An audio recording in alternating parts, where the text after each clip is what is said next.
you got the message.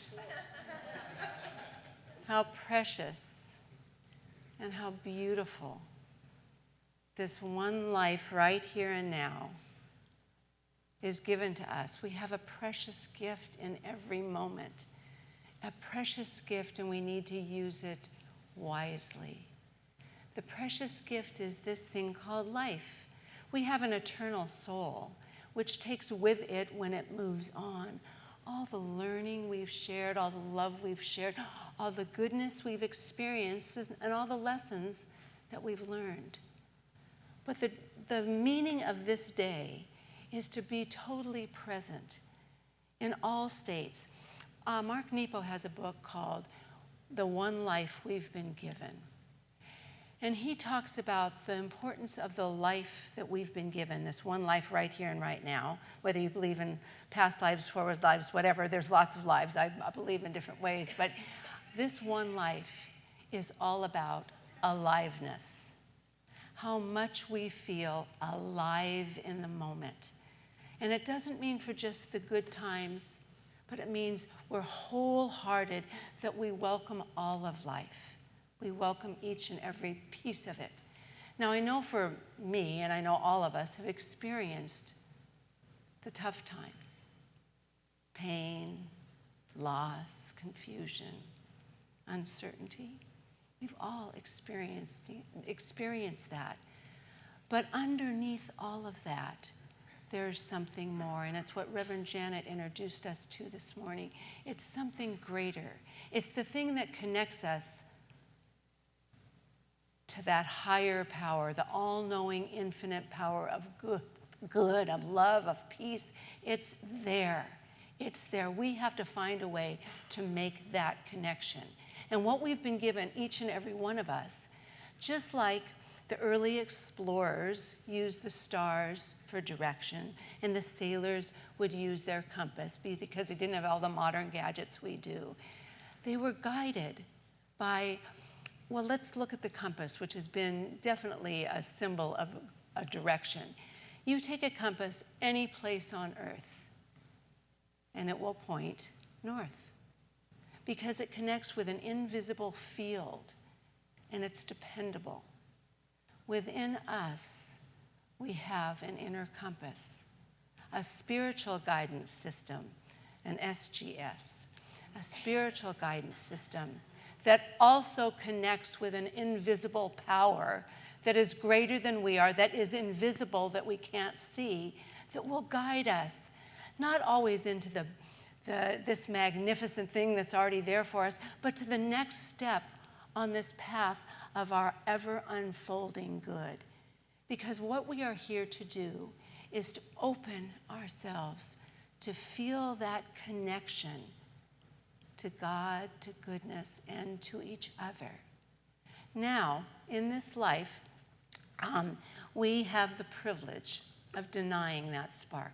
We can never, ever put it out. It's a piece of God. It's a piece of spirit. We can't put that out, but we can deny it, we can bury it, we can ignore it. Here's what Ernest Holmes says. Within us is the unborn possibility of limitless experience. Ours is the privilege of giving birth to it. That's our privilege. But we can do it when we want. We can leave that gift wrapped up and hidden, like for Christmas, in the closet and forget about it. But our job is to wake up and realize it's there. Mark Nepo calls it the gift that each person has, that gift that's within us, that's waiting to be opened. And he says, we are a blessing waiting to be discovered by ourselves. We are waiting to be discovered by ourselves. Nobody else can open that gift that's within us. It's ours. And he goes on to say, the gift waits in your heart like a buried treasure.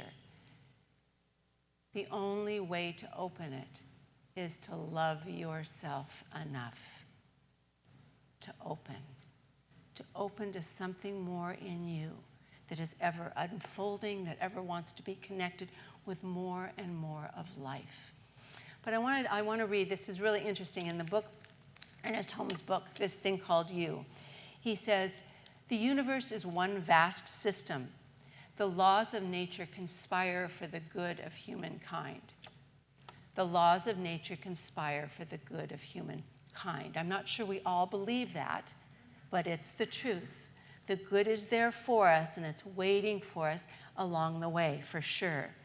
And here's what Ernest says, as if God is talking. He says, as though God said, the game is yours. Play it as you see fit. I'm going to serve you, but don't fool yourself. I'm going to reflect right back to you what you give to me, okay? I'm going to give it back to you. I'm not going to yell at you or scream at you or tell you, you're doing it wrong. You got to figure that out yourself, kids. No, he didn't say that here, but I did. Anyway, he went a little more poetic. He said, you are the arbiter of your fate, and you are the captain of your soul. You choose. You choose how you're going to live this life. I have given it all to you. I've given you freedom, individuality, and self-choice to do with as you please. It's up to you. But I will tell you that gift, I'm making this up, Ernest didn't say that, but this gift inside of you is amazing. It's here for you. It brings you closer and closer to that transcendent experience, that greater consciousness, what brings all things together. It's greater understanding. That's what we have in here. But to get it, we have to find, what is our purpose here? We have to find something that pulls us into something more. We have to find, we all have that gift, and I believe, I do believe in different lifetimes. We carry that gift with us. Think of how many of us have these different ways of expressing life. Some as singers, musicians, dancers, teachers, mathematicians, scientists, workers, whatever it is, creators, but we're all creating. But that's ours to not only embrace, but develop and expand. We need to find what really matters, and it's living fully. Our gift will give us that. That's the aliveness. Now, that aliveness will bring us grace. When I told you, stepping into that transcendent experience where we just realize we belong to life. We're here for a reason and on purpose. We're each part of the puzzle. Will give us a reason for being here, and it will guide us to what really matters. And our gift is given to us to make this world a better place. No gift is here to destroy or destruct or hurt or maim or anything else. It's here to make this world a better and more beautiful place. Mark Nepo says falling, which is part of this experience of aliveness. Aliveness just doesn't mean we're happy and enthusiastic all the time. Oh, this is so good. It means we fall down and we cry and we get hurt. But we learn. And Mark Nepo says falling tends to break us open, often against our will. When we open, we are often carried by an inexhaustible reservoir of being that informs everything. I think you can relate, I certainly can, of being at that place where we are just broken open. We don't know how to take the next step because the pain's just too hard, too difficult. But as we sit in that silence, in the silence of the moment, because Meister Eckhart says the best name for God is silence. When we sit in that silence and we're weeping and sad and feeling so broken, there'll be that surge that will guide us to the next step. A door will open. We won't see the whole picture, but it will take us up and beyond. And that's what's there waiting for us. If we accept that inner compass is always guiding us to something more. It's always there for us, but we can deny it, we can not listen to it, we can shut it down, but it's there for us, and we can open to it at any time. So if we decide, here's what, as I said, our aliveness will lead us to the grace, which means to be in the flow of life. I'd like to read what Mark Nepo says about grace. He says, each person is born with an unencumbered spot. That would be our inner compass. Free of expectation and regret, an umbilical spot of grace where we were first touched by God. It is this spot of grace that issues peace. To know this spot of inwardness is to know who we are and to feel in relationship to the infinite and inhabit the infinite. Remember, we talk about oneness. Oneness means we inhabit the infinite. Now, we go in and out of this experience. We're not, the mystics, they could live in that no matter what. For us, it's a learning experience. But to inhabit spirit, to realize we're here to be an individualized expression of God and love and goodness, but we have to touch that spot of transcendence. It opens our consciousness to the bigger picture, so we step into always the next best version of ourselves, a new model of ourselves. We can get there if we can just choose to be there. You know, in the Sufi tradition, they have a practice, and it's called muhasiba. You know, siba, third syllable, muhasiba, and it is the practice of self-realization, personal accountability. It's where every day we look at our moods, our behaviors, our actions, our words, and it's not for self-criticism. That's not what this is about. Or it's not for abundant praise. It's for realizing and recognizing, oh, am I in alignment to my highest spiritual self? Because this practice is to put us, to always be lifting us to a higher expression of spirit, of God, of peace, of love, of goodness.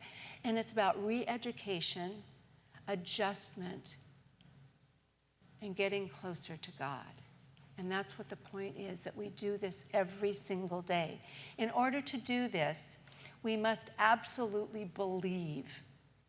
We must believe and accept there's a power greater than we are, a power of good greater than we are, and we can use it at any time. We must know that and believe it, that there's something more for us. We're never abandoned. We're never left alone. There's always that moreness in us that wants us to, we can always be a little bit better, just a little bit kinder, a little bit nicer, try a little harder, or take more silence, or rest more and appreciate ourselves, love ourselves a little more. There's always a little adjustment we can make. Sometimes our adjustments are a little bigger and sometimes they're smaller, but that's what our life is about. To be fully alive, we have to be present to it all. We have to be present to everything there is. Here's a practice that I've started. And, you know, my daughter she's my greatest teacher. She always comes up with, Mom, I think you might want to do this. Mom, how about this? Have you ever thought of this? And she said, Mom, you know what I like? And she said, you know that I love nature, and my daughter is absolutely into nature and the earth. And she said, it's important that every day you go out at sunrise, and thank goodness Kirk and I are early risers, and you welcome the day. You welcome the sun. And you look into the rising sun, whether you can see it, whether it's clouded, whether it's raining, doesn't matter. But you look at it, and it's feeding you. It feeds your brain, it feeds your heart, it feeds your life. So we get up in the morning, and I go, Alexa, when is sunrise? And Alexa says, it's at 6:29 today. It said that for the last 2 days. And we say, Alexa, set timer for 6:29. I'll set the timer for 6:29 a.m. And so we're doing what we do. Kirk always makes wonderful coffee, and we're doing that. And then we hear Alexa go, ding, ding, ding, ding. We run out there and stand. Oh my gosh, it was the most beautiful sunrise this morning. The clouds were pink and, oh, it was so beautiful. And you can actually feel. Now, you can feel a change in your brain and your heart and your mind. And it's so beautiful. And other things you can do is get in touch with the elements of life. I know Kirk and Deanna love water, and they love to swim. And Reverend Janet and Paul love water, and they swim, and they get in there. I'm in a new phase right now where I love fire. I love fire. And for my birthday, I bought myself a present, because nobody else would, of a little tabletop fireplace. And I had a big one, but they made me get rid of it because no one liked it. But so I got a little one, and letting that fire, just lighting it with the bioethanol, you could feel your soul, that you find the things, the elements that you love, that bring you up and make you feel connected with more of life. It's so wonderful. What would that be for yourself? What would you do to feel fully alive? I mean, it doesn't have to be big things. I'm kind of making it feel like big things, but as long as we enter into a situation, it can be planting flowers, petting your dog's face, snuggling with your kitty. It can be giving a friend a kiss on the cheek. It can be so many things. I can't even think of all the things. It could be anything. But as long as you love what you're doing, love it. As long as you love what you're doing, it doesn't matter the size of it. When you love something, it makes you alive and pulls you into the grace of life, where you're in the flow of life. And it feels so much more beneficial and purposeful. And we can't be in that place of aliveness without affecting everyone. It's like the butterfly effect, where the flapping of a butterfly's wings in China can create a hurricane or a windstorm or something across the continents. It's just what we do. We have effect on all of life, and we matter, and it matters. When we're dealing with people are a little harder sometimes. Just a little harder than going out and welcoming the sun. Or, So this was a quote I read, and it was by J. Jackson Brown Jr., who wrote the Complete Life's Little Instruction Book. And he says, remember, everyone you meet is afraid of something. And everyone you meet loves something. And everyone you meet has lost something. People take different roads seeking fulfillment and happiness. Just because they're not on your road doesn't mean they're lost. Oh. I forgot. It was a little hard. My dress is not quite as structured as I'm taped in there. Anyway, I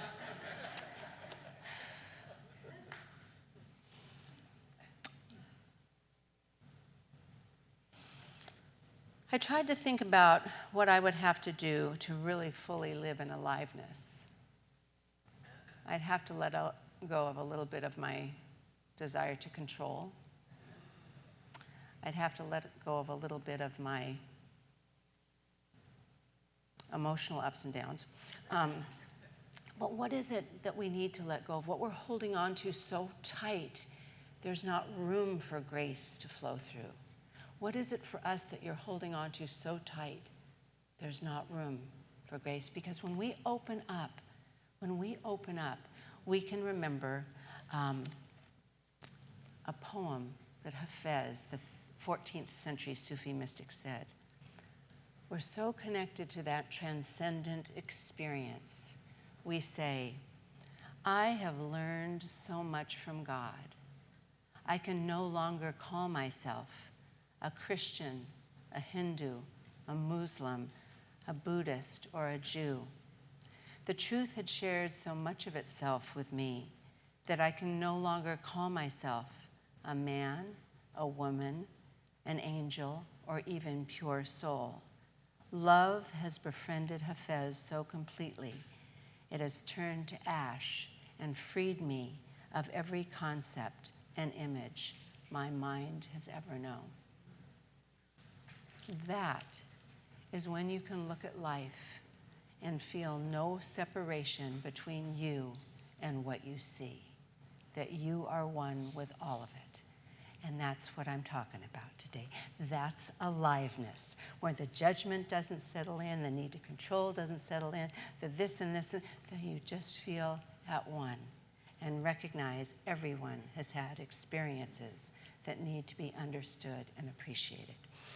So I know that we're not going aimlessly through this life. I know there's always something greater at work. We need to acknowledge that every day. Wake up and say, I know today, divine right action puts me in the right direction for my life today. Every day, wake up to that. So I want to end here with just things that I will say a sentence, and I'd like you to repeat it after me. But I want to, you know what? I'm going to say it twice, because I want you to hear it first before you try to remember it. I walk this sacred journey with Spirit as my guide. Feel that. What would it feel like to walk your journey knowing you were being guided and directed by Spirit every step of the way? That you were open to that. Okay, I walk this sacred journey with Spirit as my guide. I walk this sacred journey with Spirit as my guide. My inward compass always points me towards truth and love. Think about that. If you had to readjust your little compass to put you towards truth and love, what part are you willing to move, let go of, so you can be a little bit more of that truth and love? Okay, I'll say it again. My inward compass always points me towards truth and love.